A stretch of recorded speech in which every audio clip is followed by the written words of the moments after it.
we are back with another Black with No Cream podcast. New episode every single Wednesday and Sunday. I'm your host, Ben Haggerty, aka Ben Real Verse World, and this is episode 182.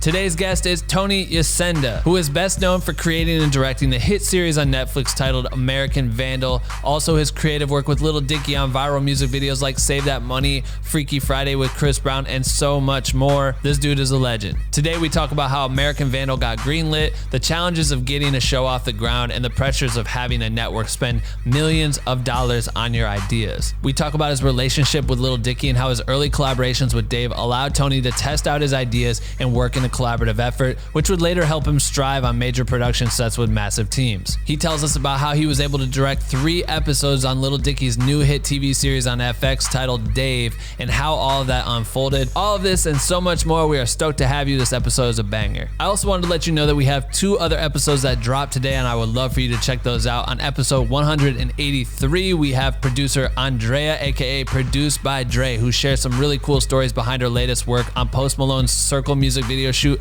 as well as Travis Barker, Rick Ross, and Lil Wayne's new Give Me Brain music video. And on episode 184, we have past podcast guest and photographer Dusty Kessler. Dusty calls in from G-Eazy's house, where he's been quarantined for the past 6 weeks, and fills us in about their recent photo shoots. He also shares some insight to working with Budweiser during the Super Bowl for the past 2 years, and everything that goes behind the scenes on projects like that. Make sure to download those on whatever podcast platform you listen to so you can check them out when you have time. But if this is your first time tuning into the podcast, you're probably wondering, what the fuck is Black with No Cream? Great question. Black with No Cream is the illest educational resource for content creators fueled by caffeine. Or at least I take my coffee black with no cream, but you can drink or not drink whatever caffeine you fuck with and still be a part of our community.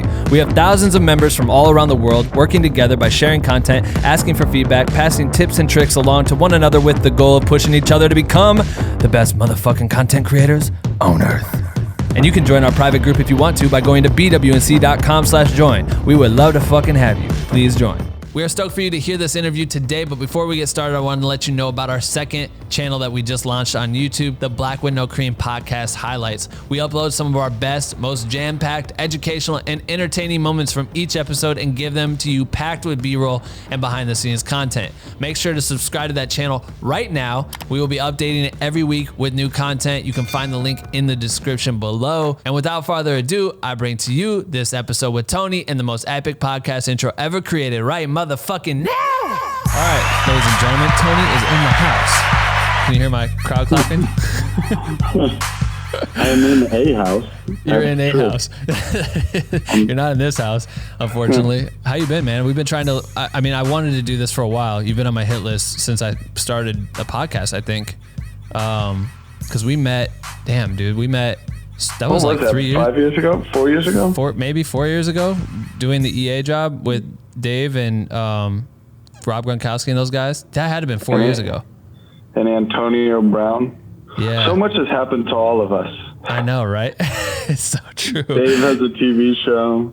Antonio Brown is disgraced. Gronk has retired and then unretired and is now a Tampa Bay Buccaneer. That's really crazy to think about. And through all of this, we text each other occasionally. But now we're finally doing it. Yeah, it is true. And I think after we finished the shoot, Von Miller went on to get paid like an obnoxious amount of money for his contract. I remember seeing him like a week after we shot and just standing next to him thinking he was so much more richer than he was the week before. Like, oh my God. Yeah. Good for him. I like that. Von Miller was cool. He was really cool. I think what was cool was when we were editing those videos, I think you had left for a meeting with we can bounce around, but at that time you had left for a meeting to pitch American Vandal. That's right. Yeah. That was like right around that moment. I came back to you and I'm like, I think Hulu was going to make a script offer. And that was like the beginning of like the bidding war. Was we had the Hulu pitch while we were editing the Madden spot. Yeah, so that's insane to have had that moment, and you say that, I'm like, damn, that sounds cool, and you're like, yeah, it's like this funny show, and you kind of like soft pitch it to me, and then to see it come to life now down the road, like, holy shit, man, like with Netflix like taking this to a whole nother level, watching it, I remember watching it with my girl, and we were just like crying, bro, because it's so good, and you just learn, you feel like that it's real shit. Like you really believe like the way you did it was so good compared to all of their other projects that are similar, but for real. You know what I mean? Thank you. Yes. Yeah, I mean, we knew the conceit was this is going to be a dick joke. That's kind of the premise that brings you in. But if we use the documentary tools that they used in The Jinx or Making a Murderer or Serial as effectively as those filmmakers made it, could we pull you in and get you to care about who drew the dicks, this medium stakes crime? And could we use it to like Trojan horse a story about a high school? And I'm glad it worked, that we could get some jokes off. Yeah. But then also kind of say something about what it is to be an adolescent these days. Right. Yeah. I mean, it's cool to see these from this perspective, these kids like in high school just bopping around trying to like kind of chase something, but the creative aspect of it and like the bonding of, you know, your friend group in high school, or it was high school, right? Were they junior high? Yeah, it was high school. High school, right? Yeah. Just seeing people come together on a specific like goal or belief, like just the way kids moved at that time reminded me so much of me in high school with my friends, like bonding over something, whether it was like important or not, but like, oh, cool, we got to do this thing, and this is the objective. It was important to you at the time, right? Like that's what, getting expelled was capital punishment through the lens of an 18-year-old, right? Like it's somewhat funny for us looking in to be like, they're not doing a documentary about a murder conviction like I'm used to seeing. Now it's just a kid getting expelled for graffiti. Right. But then you remember when you were in high school, that shit was important. It was like the biggest thing.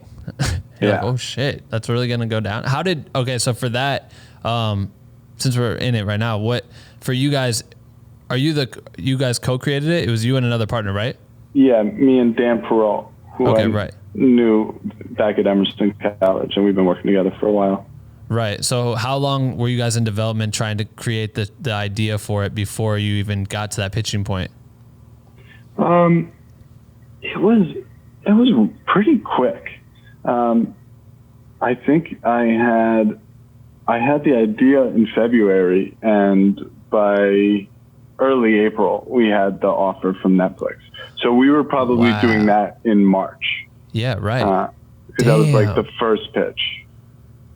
Wow. So going into we had known, because we had been doing a lot of like documentary comedy stuff. We had did this series of 30 for 30 spoof shorts. We did 30 for 30 Space Jam, 30 for 30 Rocky IV, like treating these silly sports movies as if they really happened. So we were flexing those muscles a little bit there. And then the Lil Dicky video, Save Dat Money, kind of plays with documentary and narrative in unique ways. So I knew I like wanted to do something in that space. And then we're like, we got to do something with true crime. And then once we had the idea of this like medium stakes juvenile crime at a high school, it started to like really write itself. And that's all we thought about for the next few months. As we were pitching it, we ended up like breaking the whole season. And a lot changed in the writer's room after that. But that pitch to Netflix, I guess I'm rambling now, but the way it worked, what you saw when I came back at Hulu, we did like a 20-minute pitch. That was kind of like the premise of the show. I would say like what we want to do, how we can use true crime tools to tell the story of a high school. And then Dan was kind of in character as one of the documentarians. And he had like a manila folder of like yearbooks that are marked up with notes and like a picture of the whiteboard dicks and the parking lot dicks. And he was like talking about this as if this was a real case. So it was a fun little 20-minute pitch. And we went to Hulu, we went to like the Viacom companies, we went to a bunch of different places and got some script deals, some like pilot deals and stuff. And then by the time we got to Netflix, they don't really do pilots. They'll either go they'll do some script development, but they don't do pilots. They'll go straight to series. So they're like, we can't give you a full series based off of a 20-minute pitch. but if you want to come back in and walk us through the first season, we'll do that. So that was the bigger pitch, was like a hour and a half, 2 hour pitch where we're kind of breaking down all of the characters, the big turning points throughout the season, and where we net out, who did it, all of that stuff. And then, wow. So that was early April. That's insane how quick that happened. And everybody told me how crazy it was, how quick everything was happening. And now being in development and waiting on deals to get done and seeing how it typically works, yes, it happened super quickly.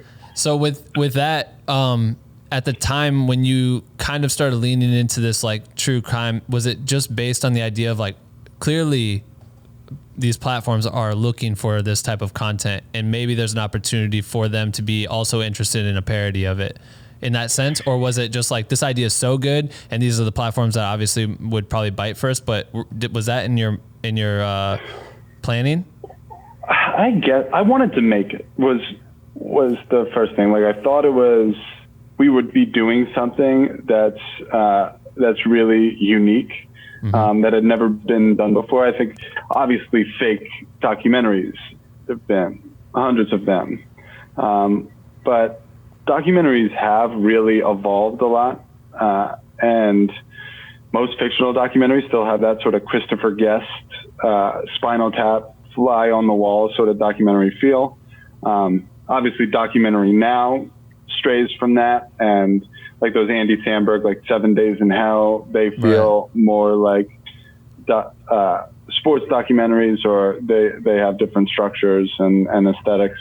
But what we wanted to do was something different, where it was not just a vessel to get parody jokes, but it was a vessel to get you to care about the mystery in the same way you care about the mystery when you're watching Making a Murderer, but it's just these comedically small stakes. So I wanted to make that.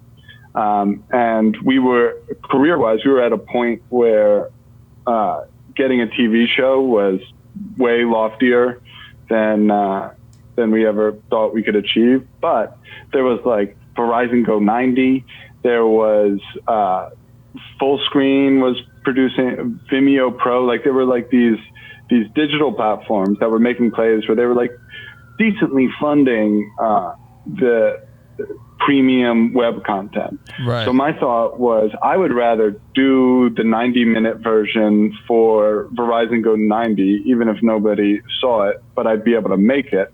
I'd rather that than a script development with Netflix that ends up never happening. Right. So that was like my mentality going into it. So then it was when this guy at CBS, Alec Botnick, who I had a relationship with, was talking me into like pitching it to traditional networks. I was like, well, but as soon as we get no's from them, I want to be able to pivot quickly to Verizon Go 90. And he's like, sure, I love it. 2 months shopping agreement. And I'll try to use that as like a sales tool and be like, look, these guys are going to make it one way or the other, right, but you can make it the full TV show if you like the idea. And we were lucky to get multiple interested buyers and be able to get our way to like do the full show. So he was your liaison to the networks to eventually get to Netflix. He works at CBS Television Studios, and he's a development executive, a really smart guy. And so CBS owns it, the IP, but Netflix is the network, and the studio network dynamic is something that I don't fully understand, but I know it's like kind of changing now, where like it used to be Netflix would work with anybody. Now Netflix has their own studio, and they like are really incentivized to keep it within their own studio so that they own all of their own IP. Same with like Disney Plus and Fox, and everybody wants to kind of keep it in house. Right. That's really interesting. Damn, that's crazy. So for you at that point, I mean, this is like the biggest change in your pivoting point in your career. Yeah. Like American Vandal. For sure. I mean, you had already done so much damage, and we'll talk about Dave's stuff and how that kind of turned into the show, but there was a lot of really cool moments that you had prior to that. But as something of a co-creator of a show that landed on one of the biggest streaming platforms ever, this is fucking insane, right? Yeah. I mean, there's somebody writing checks now for millions of dollars, taking a risk on a idea that I had, you know? So it's different than, like, I'm certainly indebted to Dave for hearing my pitch and feeling like I was the guy to direct his music videos. But his skin in the game is different. You know, those were $10,000, $15,000 music videos. Right. This is a different scale. So yeah, it was stressful, but it was invigorating, you know? It was, and luckily it was like a specific enough, weird enough show that I was able to kind of know what the rules of the world were, and it wasn't so big that the network wanted to get their hands on it too much, and they were like very trusting, and we had like really great collaborators, and they let us make this weird show. That's so awesome. And I mean, it got greenlit for season 2, so you guys went and knocked that out. What would be some advice that you would give to anyone that's trying to take their show from idea to fruition? Like anything that you could kind of, if they get into a situation, say they got past the pitching point and they are now able to go and start shooting, what would be a piece of advice you could give to someone, a new director, new creator? The best advice I got from a creator was that you know the rules of your show. And like, you need to have these guardrails up. So if something violates the rules of the show, and you know, like, that is absolutely not the show, you need to fight to the death to keep it within those guardrails, right? But within those guardrails, there's a tremendous amount of room for collaboration, right? So maybe I prefer one joke to another joke, or I would cast somebody else over what the other writers want. But if it's not like out of the tone of what the show is, if it doesn't violate your core principles, then it's a collaboration, and you should be open and not a tyrant. Unless you have to be, then be a tyrant. Right. Oh, damn, I love that. That's so true. And so many good things come from collaboration, and some people may come in kind of stubborn to the point of that, but as soon as you kind of relax a little bit and be open to it, so much magic happens in those moments. Yeah, exactly. So there were plenty of times when I'm like, I preferred this punchline to this punchline, but it seems like the other one is getting more laughs and the other writers like it. So yeah, let's do that. But then there were also a handful of things where they were like, we want this storyline, and it would be 9-1. I'd be the only person in the writer's room. It's like, no, that just wouldn't happen in a true crime documentary. I won't be able to do that. And I would just it must have been frustrating for the other writers, but I just I did know what I was what my rules of the world were. And if it violated that, you have to fight to protect it. Yeah. I mean, we could talk about this all day because I want to respect your time. So keep bouncing around because you've got a slate of history of iconic work that you've done. Iconic, man. It's iconic. Like, for you to come into the game, you know, through comedy and creating these, I mean, that's like when I was in college, it's like all I dreamt about was like trying to make funny videos that my friends would laugh at. And then you start to find out like that there's platforms that like Will Ferrell's in charge of, and you know what? And then you start looking into it a little bit farther, and that's kind of your dream. And somehow it always shifts. But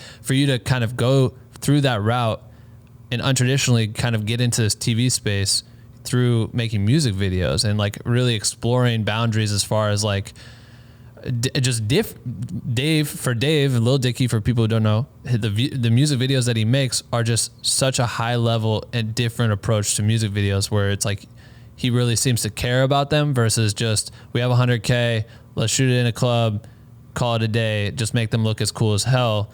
You guys took these different approaches, which has just, I don't know, proven your value of understanding how to tell stories, in my opinion. Yeah, thank you. Thank you for saying that. And I love those videos. You know, it's such a different experience than American Vandal, which was like an idea I had with a writing partner, but it was, you know, I'm the person kind of steering that ship completely. Whereas with the Lil Dicky music videos, I'm elevating somebody else's comedic voice. And that was a fun challenge too. And I guess what made that so much fun was that if I wasn't involved, like I would be a fan of his material. Right. So like American Vandal was fun because I was making something that I felt like I would watch. That's kind of what our goal is, right? Like when you were making those funny videos growing up with your friends in high school, you were doing it because it made you laugh and you wanted to make them laugh. So it's like just an extension on that. So then to see somebody that I felt like had a really unique voice and made me laugh and I thought was so talented, it was cool taking what I thought was working and figuring out the ways that I could make him even better. Right.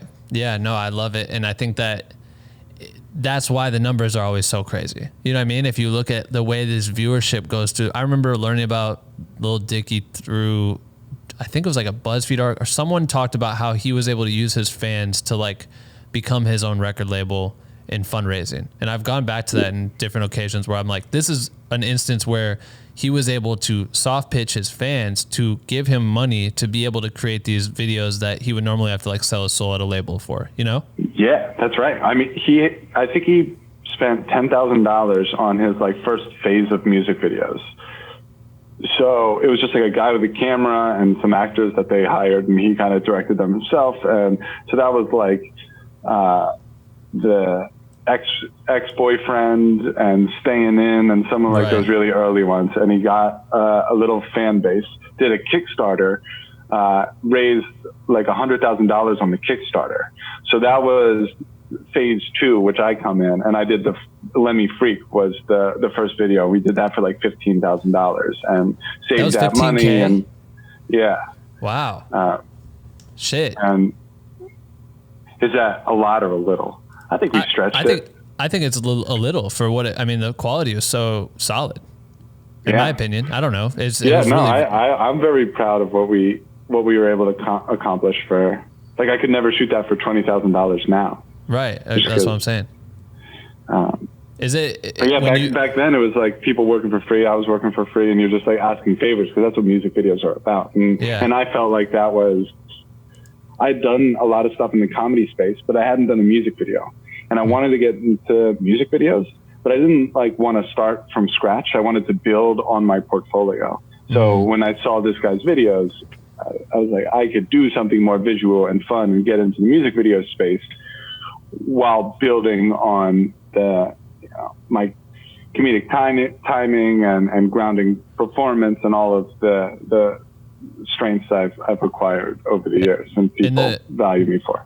So was the opportunity to pitch Dave through, I think I read somewhere, College Humor? Is that where you worked, or Funny or Die? Yeah. You met Mike Hertz, right? Yeah, Mike. Yep. Mike Dave's worked manager with Electus, and that was sister companies with College Humor. Got it. So they just reached out to a few directors, and I love the song "Let Me Freak," and so that's like the hardest I've ever pitched at something. Really? Yeah, I think so. Like I really saw potential in him, and he actually had me pitch for another video too called White Crime, and I did pitches for both songs. But I'm like, you get a music video director who's very visual, like that just needs to be like seeing a joke and then somebody who makes it look really cool, which I'd like to think I could do, but you'd want me for Let Me Freak, because you don't want a music video director trying to be funny because the song is doing the heavy lifting comedically. Right. You want a comedy director who's kind of grounding the world, getting out of the way, and letting the song do the heavy lifting comedically.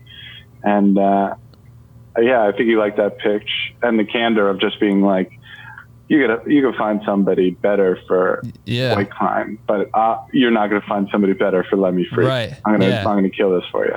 Like 100% confident. So then when doing Let Me Freak, that goes out, was it immediately well received, or how did it go as far as like getting, it was, right? Yeah, it was super fun. Okay. It's just, I love that video. I still love that video. But I'm saying, as far as the internet's perception, was it like everyone went nuts and it started hitting viral, which made Dave, now beyond just having a good product, believe in you, and that kind of started to build off of your relationship to continue moving forward? He was really happy with the execution of the music video, and he liked the way we worked. So I think he just, at that point, saw me as somebody who was good at his job. I think Save Dat Money was the one where, like, I added legitimate value to his career. Like that was a next level sort of, it was a Billboard song, you know, it was radio play. Like that was his first like big platinum record. And the music video was a big reason why.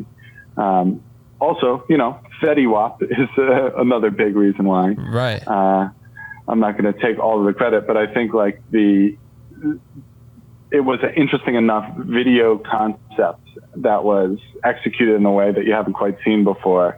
That was part of the reason that made it a bit of a cultural phenomenon at the time, and that kind of put him on that next tier of stardom.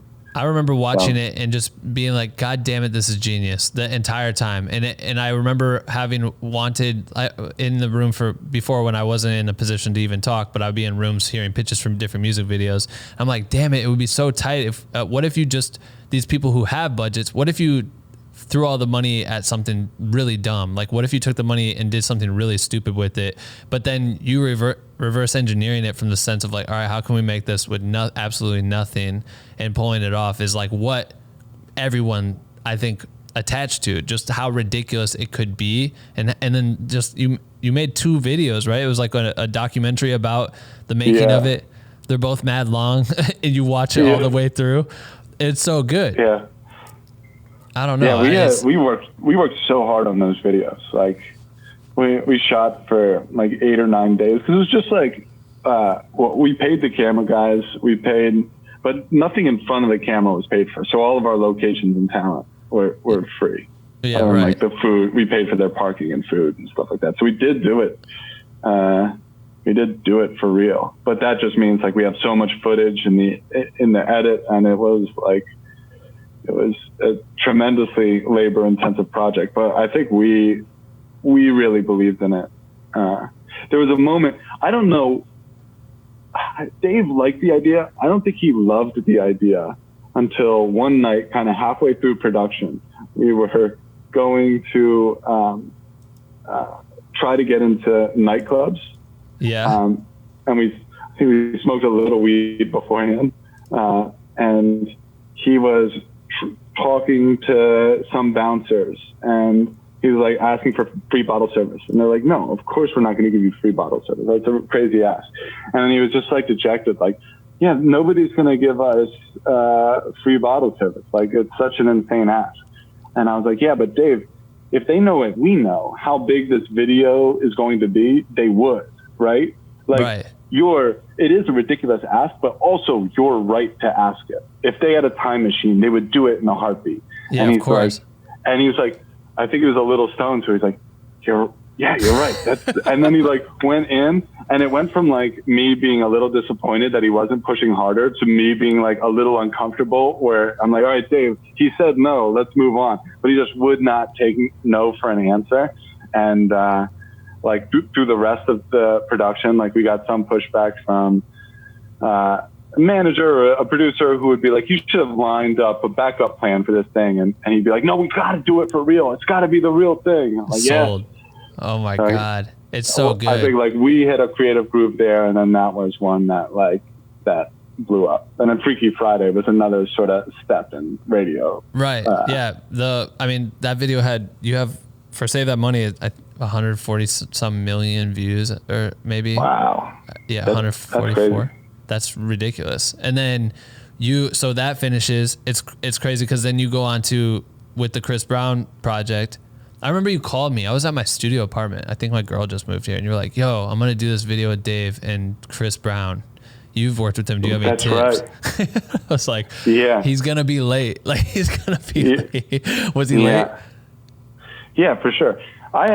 It was crazy. I had like Stockholm syndrome with him though, where he's late, and then he gets there, and his manager's like, he's in a bad mood. Like I wouldn't have a crew to say anything to him. He like might snap. He could like get violent. I was like, Jesus Christ, this guy's the biggest piece of shit in the world. But then he's on set, and he is very nice to everybody. So nice. And he's just like the most charismatic guy in the world. And then I would like throw out an idea, and he'd be like, yeah, it's funny. And he'd like tap me on the shoulder and be like, oh my God. And it was like, I was in love with Chris Brown. And you just see the power of somebody with like that sort of generational elite level of like natural talent and charisma, what it can do. Because I was smitten by the end. And to go on that like complete 180, like who does this guy think he is? To like, holy shit, it's Chris Brown. Exactly. I know. It's a lot of, it's like a lot of yes people around an artist at certain points. When an artist gets to such a high level, everyone's trying to figure out how to make their day better. And sometimes it's just getting that B2B connection, you know what I mean? Where it's like now you're with them and you're able to pitch him, and if he's with the shit. As soon as I watched the video, I was like, oh, this is so sick that he played into this. Like he really believed in this project, you know what I mean? And then that song went fucking through the roof, like through the roof crazy. And I remember being, and he came 2 days too. 2 days of filming. The second one, he was there for like 8 hours. I'm gonna see what how many views that video has, because that one went bananas. I was at a Staples Center, and I think 603 million views. Good God, dude, that's ridiculous. He was Drake was playing in Staples Center, and Chris and him had their feud or whatever, and then Chris came out on stage at the show that I was at, and they played Freaky Friday, and I think it had just dropped. And I remember filming all of it, and I text Mike and I text Dave, so I was like, yo, I don't even know if you guys remember who I am, but here I have this clip if you guys want to use this. I think Dave posted that clip on his Instagram immediately. Drake is his hero, so it was insane. He was obviously what a cosign. Yeah. In front of like 18,000 people at Staples Center, and for them to reunite and then play that out of all the songs Chris could have chose to play too. You know what I mean? Like to come out with that it was such a banger. But yeah, you guys. It was so cool for him coming to play. And then, I don't know. It's a tricky thing. Like if I'm being honest, like do you want to work with a guy like Chris Brown? What do we think about like rehabilitation in society? Like what? And ultimately, I do think, I don't know. I don't want to speak to his character too much, but like as somebody who made a lot of horrible mistakes as a teenager, but then, I don't know. I'm rambling right now, but you're like, what do you do? Like, I want to make people laugh, and some of the jokes in Freaky Friday, I think, are like a really great, smart jokes, and it's such a fun video, and it talks about some really tricky stuff in some really smart ways, and I'm like, I've got to be a part of this. And I don't think the song would have done what it did with any other artist, in my opinion. Any other artist? No. Who else could? It just wouldn't have worked. Because you could, like, Dave would want maybe to be like Usher, but Usher doesn't have that like cool rapper, like scary edge. Right. Like Jay-Z doesn't have this beautiful, like he doesn't sing and dance. He's not right. And none of those guys would ever like have any reason to also kind of want to be Dave. Right. You know? Yeah. Like if you're Jay-Z, there's no reason to want to switch places with Dave for a day. I'm good. So true. So with that, blowing up, obviously massive amounts of views. Do you get constantly reached out to for directing music videos specifically outside of I know you pushed into the lane you wanted to go. I don't know how often you want to be making music videos, but are you getting hit up now because you're in this music video directing space? Yeah, from time to time. But I think it's kind of what you're doing. You get more momentum. So I'm just like so much in like the TV space. That seems to be most of the stuff I'm engaging with is in that world.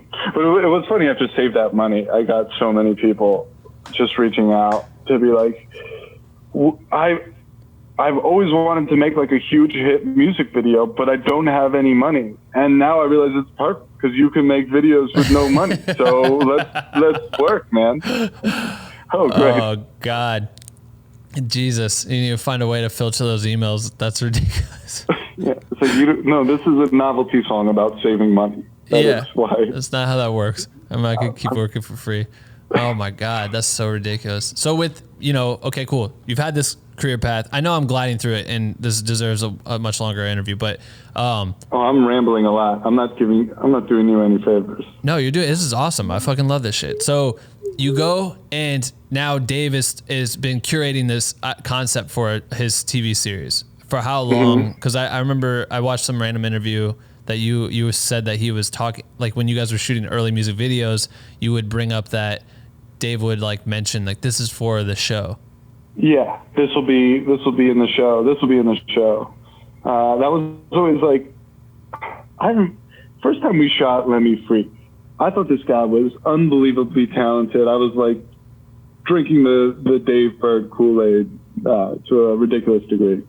And this was before his first album, Professional Rapper, came out. And I remember him saying like, yeah, I think obviously this isn't going to be the album that makes me Kanye. And I looked at him like, yeah, no shit, this album, you think you're Kanye? But over the years, the more he's just like called his shot and like, he is even more talented than I appreciated at that time and has gotten more talented since. And he has a thing like, I'm going to have the best show on television. I'm going to be like the biggest star in the world. He has this, it's funny because it's like self-deprecating rap.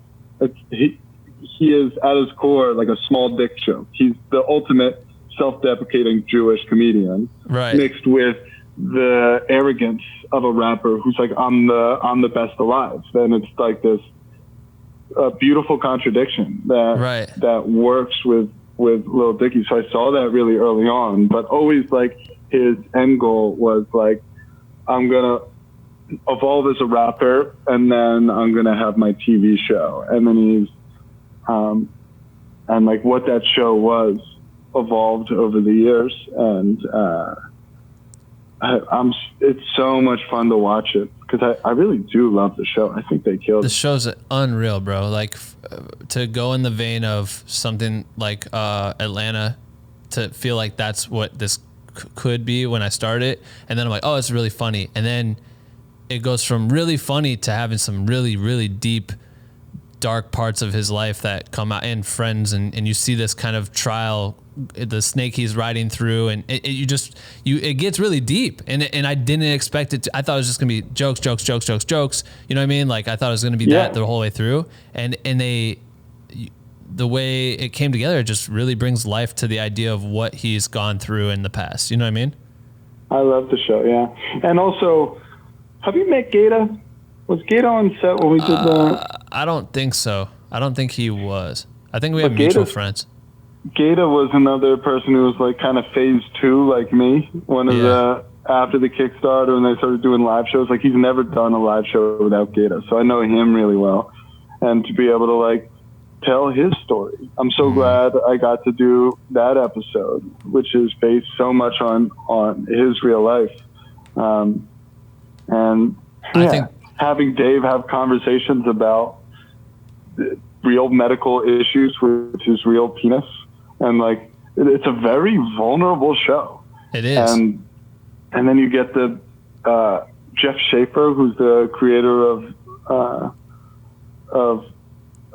Curb Your Enthusiasm with Larry David. He runs that show, and he worked on Seinfeld, and he's just like a real comedic genius. And he helped work with Dave to make Dave even funnier. And then I did not know that. Oh yeah, working with Jeff Schaffer was really fucking cool. Super smart guy. Oh my God. So then to come in as like an episodic director for a couple episodes and like already having this rapport with Dave and appreciating like his genius. And also like I had a context for all the episodes because we've been talking about it for years. And also my girlfriend plays Allie on the show. Yeah, right. So it was like, it felt like this family and in a weird way. And not like we all loved each other and summer camp sort of version of like we were all a family like you hear in a lot of press interviews, but right. A lot of like, I've known this guy for so long, I've known Gata for so long, I've known Taylor for so long, and getting them to like make the funniest version of a show that they could put out, but also hit some of these deeper, more personal storylines was super gratifying, and I'm so happy to see how they just killed it. Yeah, your first episode directing was the Gate episode? Was that the first one? I did episode 4 as well, which is like the episode with Andrew Santino. Right. And then I did the Gata episode and then the finale. I think the Gata episode is what, for watching, I'm a fan because this is all speaking to me, right? This content makes sense, and knowing people in it makes it even more fun. But like for my girl who's sitting there watching it, I see her, I think I saw the hook go in the Gate episode because that was the most real shit at that point. Like there was a lot of real shit, but that was so real to see him really express what it was, you know, what he went through, and for you guys to really show that and stuff. I mean, it makes him a superstar in everyone's eyes, but that was such a great, I mean, incredible episode. Was it for you? Is it challenging? Cause on American Vandal, you directed every episode, co-directed? Yeah, I directed every episode. Right. So having directed every episode of a season, what's the difference between doing something that you've done every episode to coming in and just doing parts of it? Cause it's almost like you're collaborating on other episodes by playing off of certain things that other directors do. How is that experience? Well, I said this to Taylor before we were shooting. I'm like, isn't this going to be interesting? I'll be directing you, but in a sense, you'll be my boss, right? Because she's the CEO of Allie, and she'll be there in episodes that I'm not directing and afterwards. And same with like the cinematographer. I come in with my shot list, how I want to block it. I'll talk to the writers about like, why'd you pick this? I'll pitch them some things, and I'll talk to Dave, and I'll be able to like, I'm a voice, but ultimately, if I'm like, I was thinking we would shoot it from here, and then Brian, our DP, is like, no, we don't use that lens on this show. All right, like that makes sense, right. and I trust, and so. It's not even just like directing every episode as much as it is being the creator and the director. So I was like the Dave and the director of American Vandal. So it was easier for me to just like execute what I know my vision is. Where for this, it's like I'm throwing ideas out there. I'm working with the actors and presenting like a shot list that would often get thrown out by Dave and Jeff and Brian, but it was just like a starting point, and then we're just kind of working as a unit. So right. I would have probably hated it if I didn't have so much respect for the Jeff Schaffer. If it was the talentless hack version of Jeff Schaffer and I just had to bite my tongue as like they're making bad decisions, right. It would be a pretty brutal job to not have that power. But in a position where you're like watching people work around you in a really effective way, it's cool to be more of a cog in the machine. Right. I love it, man. And I think that the whole, everyone quarantined right now looking for something to check out, if that somehow tripped on their plate, the feedback that I see talked about online is how much people love this show. You know what I mean? Like it's so well received. It's insane to see. I'm so happy. Yeah. That's incredible. So, and also to end with this one, did you know how early in advance did you know that you would be a part of it in some way?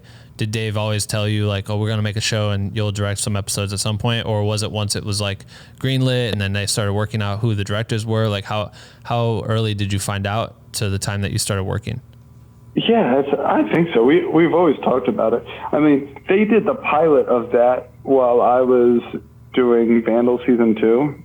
So like I couldn't have done it if I wanted to, but it wasn't like that was the conversation that we had. And the fact that they got Greg Mottola, who made the best comedy movie of the past 20 years, maybe, is like, no, it wasn't like it was mine to have it, but also like if I wanted it, I could. But we had always known, I had seen drafts of scripts and we had marked up the scripts, and every step of the way, he's like, I really love this guy, Jeff Schaffer. I'm like, well, Jeff Schaffer seems like a genius. And if you have like, he's like, well, Jeff says this, Jeff says that. I'm like, oh, you're getting like really good advice from him. Yeah. And I was just like involved with the process the whole way through. Right.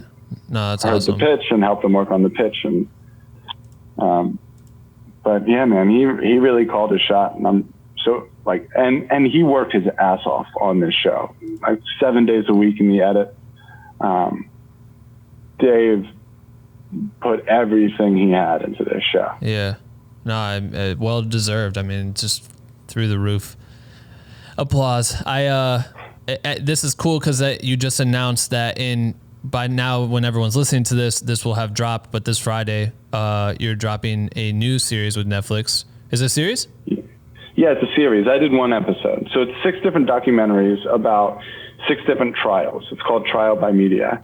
And it's about cases that were sort of contaminated by the media and the court of public opinion, and how like lawyers are trying to play to the cameras and all that. And I was able to do the first episode. That's cool. So I watched that on Friday. Yeah, what's the experience like that, doing something that's actually pretty serious, the whole tone serious, right? You're truly telling these stories versus doing dick jokes and a bunch of comedy things. What's the difference for you there?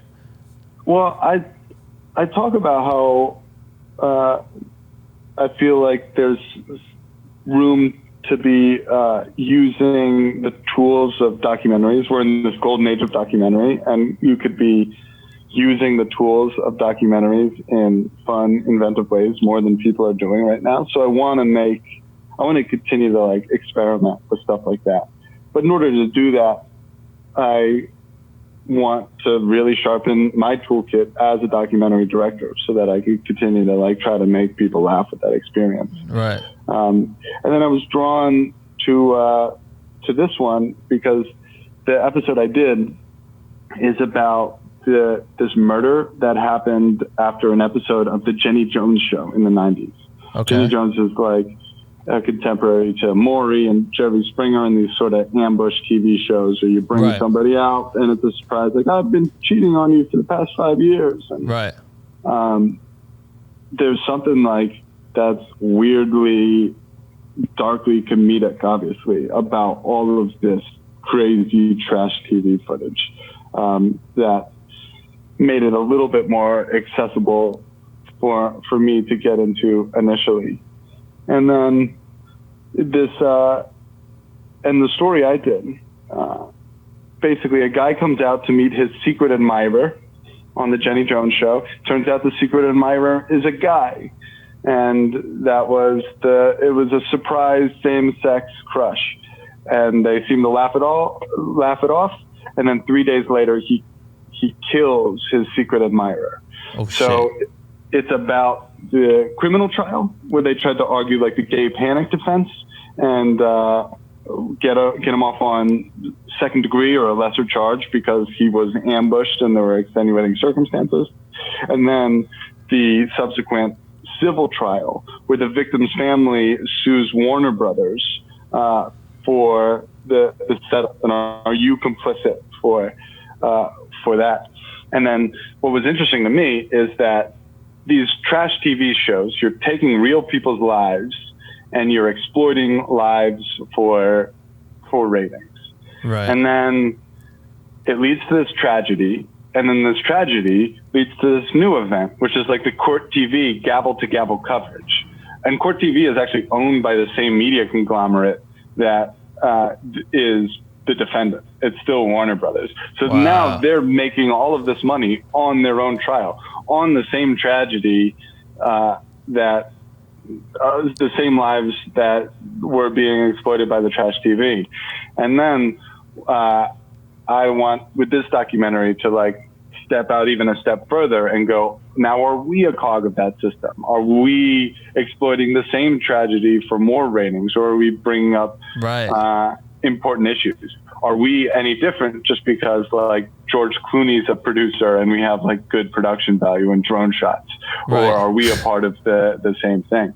And ultimately, like, it was fun to let everybody kind of articulate their point of view, and I feel like everybody's a little bit right and a little bit wrong, and it was fun and kind of freeing to just present it in that way, where it's really an open-ended meditation on the media and how it sort of can contaminate the justice system. Man, I'm excited to watch this. How long were you working on this for production and everything from that point of view? Because obviously it's a lot of archival.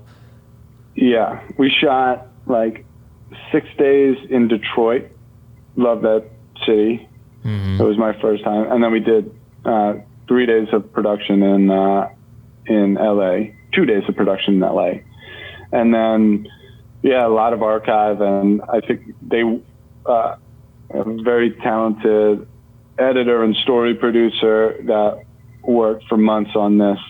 And I would basically spend a day a week for a couple months working on posts on this, which is way different than, American Vandal, where I'm in the edit 7 days a week. Right. Wow. That's insane. All right. I want to let you go. Can I do a little Q&A thing real quick with the community? They had some questions. If you fire off some answers. Yeah. All right. Cool. So let's see what they said. So I asked this like right before we did this. Josh Adams says, I know this question could have a million different answers, but what is your number one tip to keep in mind going into a pitch meeting?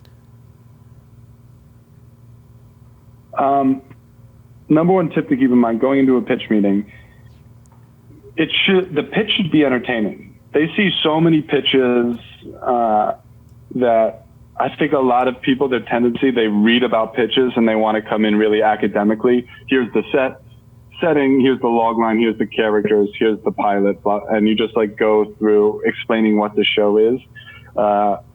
When you should go in, try to entertain the people listening to it. If they can be laughing during your pitch the same kind of way they'd be laughing while watching the show, that should be the goal.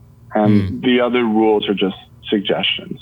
Right. No, that makes sense. That's great. Colton Batcher says, as a direct, he goes, so I saw on Instagram that Lil Dicky said this was his first time acting ever. As a director, was it challenging working with someone who doesn't have a lot of experience in that field? Was there any challenges there? Not there. No, Dave is a natural actor. I think like a lot of like Woody Allen is kind of plays Woody Allen and knows his own neuroses, and you just get lost, and he's like he's an all-timer. So it was great working with a natural talent like that. What about Gata? But yeah, Gata was interesting because he's mesmerizing when he's lost in it and he's just being himself. But then also there are so many times you're like, no, you can't start talking as soon as they slate it. You have to wait here. No, you have to hit the smart. Right. And then you forget lines and like all of this stuff you take for granted to a normal actor. Yeah. You'd have to work on with him and then keep him from getting overwhelmed. But once he got lost in it, he does things that professional actors can't do. Like he really, there's something about that raw performance that is just so special. Right. No, that's amazing. All right, last question. Paul Shoots Video says, I would love to know how directors go about hyping themselves up before getting on set. If you ever have issues with coming into set, like maybe not fully driven or whatever, is there anything that you do to get yourself like kind of amped up to go and kind of crush the day? Yeah, I think that you have to sort of hype yourself up. One of the best pieces of advice I got was early on. I was like, I got a chance to direct like an Academy Award winning actor, and it was like this huge thing for me back in like 2014. And going in, I'm like, I gotta pretend like I belong, right? I gotta act like I've been there before. And it ended up just being the wrong instinct. Like every actor should have, instead of being like, okay, that was good, yeah, moving on to the next take, you should be like, oh, this is an Academy Award winning actor just delivering that performance. Oh my God, this is incredible. And then because that's how I was feeling. So why was I trying to like hide it to make myself feel cooler, like I belong? It should be the opposite. Right. If I'm playing one direction, it should be the stuff that is exciting me. I gotta let everybody else know that I'm excited about it. Exactly. And I think it's kind of honest. It would be dishonest to do it for stuff that I'm not excited about. But if I like a take, if that's the circle take, it's good for actors. It's good for the whole crew to know, like, all right, well, the director was clearly quite happy with that take, or even that part of that take. And that's what people are trying to do. And so I think it's not so much like listening to the right song before I get on set, but just that being the way I handle myself and all set, and know that that's what people are kind of looking for and expecting, is something that I've kind of developed over the years. I love that, man. Yeah, that's well said. I think that's the best way you could kind of treat that. And there's no shame in hiding or in showing your true emotion, especially if you're the person that's calling shots. People want to hear that from you, you know, like I'm assuming every actor would appreciate hearing the applause and like, you're doing it right, you know, versus just like, yeah, cool. Yeah. We both earned this shit. You know what I mean? Like, yeah, we both earned this shit. Yeah, that's right. What I was. Looking back, I like cringed. Like, why was that my instinct? But also, it makes sense. Like, I think that would be a lot of people's instinct to pretend like, you know, that they're not starstruck, that a big successful actor is working on their thing. Right. Who was the actor? Cuba Gooding Jr. It's crazy. I should have just been like, holy fuck, Cuba. Right. That's incredible. Yeah. That's insane. Dude, I appreciate you so much for giving us some time today. Quarantine sucks, but yeah, this was a great little hour session we had there. So hopefully people find it helpful, but keep killing this shit. Your trajectory is ridiculous. So I'm happy to have worked with you at one point and see you grow, because it's pretty exciting. Thanks, man. Yeah, thanks for having me. This was fun. We'll talk soon, dude. All right. Take care. Sweet. That's it for episode 182. Huge shout out to Tony for coming on the show. Make sure to subscribe to Black with No Cream podcast if you're not already. And you can also post a screenshot of this episode on your IG stories and let us know some of your takeaways from the episode. We'll repost the best ones every week. Make sure to tag at Black with No Cream on Instagram. And that's it. Thanks for tuning in, you guys. We really appreciate it. Enjoy the work week. Keep creating, and we will see you in a few days, you bitch.